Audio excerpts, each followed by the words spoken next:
Jusqu'à 9h, Good Morning Business. Et nous parlons donc des chambres de commerce et d'industrie ce matin avec vous, Pierre Goguet, président de CCI France. Merci d'être sur ce plateau. Ce matin, oui, effectivement, les CCI qui votent pour leurs élus, leurs 4000 élus jusqu'à ce soir. Vous passez d'ailleurs un message, ceux qui ne l'ont pas fait, c'est jusqu'à ce soir. Oui. En vote électronique, www.jevote.cci.fr, ça se fait très facilement. Si par hasard ils ont perdu leur code, un petit coup de fil à la CCI, ils ont leur code, ils votent. 122 CCI actuellement, c'est ça. Rappelez-nous l'importance de la CCI pour les entrepreneurs, les entreprises. Mais d'abord, les CCI sont constitués, c'est le sens du vote, de chefs d'entreprise issus des territoires concernés, qui connaissent parfaitement ces territoires et sont capables évidemment d'en connaître les besoins et les difficultés. Ou les avantages. Et donc, clairement, vous rajoutez à ça encore 16 000 collaborateurs et experts de ce réseau.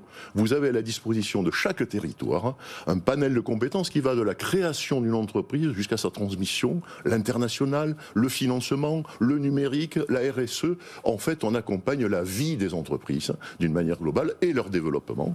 Et ça, de manière extrêmement intense, on a contacté 1,5 million d'entreprises pendant cette pandémie pour s'assurer qu'elles avaient l'information déjà.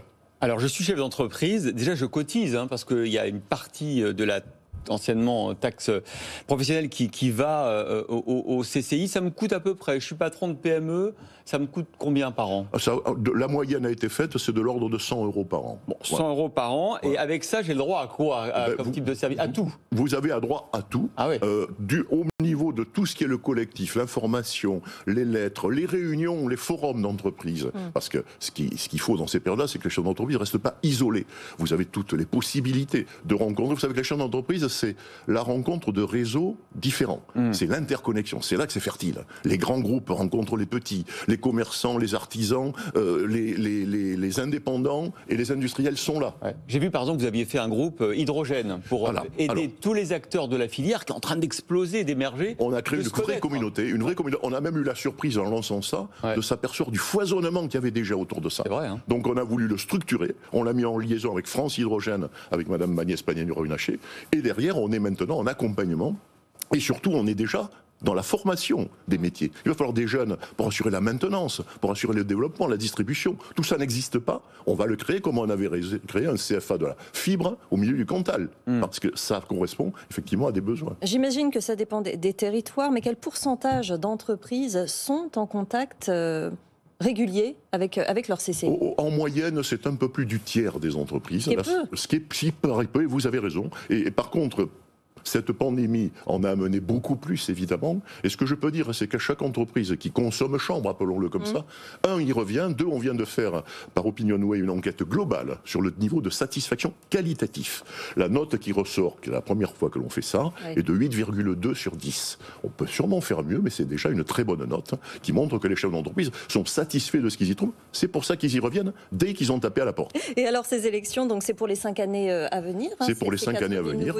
Quels sont les grands défis à relever? Parce que j'imagine que même si elle a attiré des chefs d'entreprise, la pandémie a changé les choses, accéléré certains domaines. Qu'est-ce que vous allez devoir faire, vous, pour appréhender ces 5 prochaines années? Alors, je l'ai dit, le travail sur les compétences pour permettre aux entreprises, vous connaissez les problèmes de recrutement par exemple aujourd'hui, donc on est très vigilant là-dessus, on forme tous les ans 500 000 apprenants par an, on est le 2e réseau de formation après l'éducation nationale. Mais notre job à nous, c'est de cibler les besoins par territoire et de monter les formations en fonction de ces besoins. Ça c'est un des problèmes. Et puis l'accompagnement numérique, transition écologique, évidemment vigilance sur les entreprises qui pourraient se trouver en difficulté, l'international avec Business France et la Team France Export, où on a amené des entreprises qui n'avaient jamais été à l'international à s'y intéresser. Voilà quelques-uns des aspects. Vous êtes une sorte de consultant semi-public, gratuit, mais attention, parce que dans les années qui viennent, vous avez un ministre qui vous demande de facturer vos services. Ça va se passer comment ?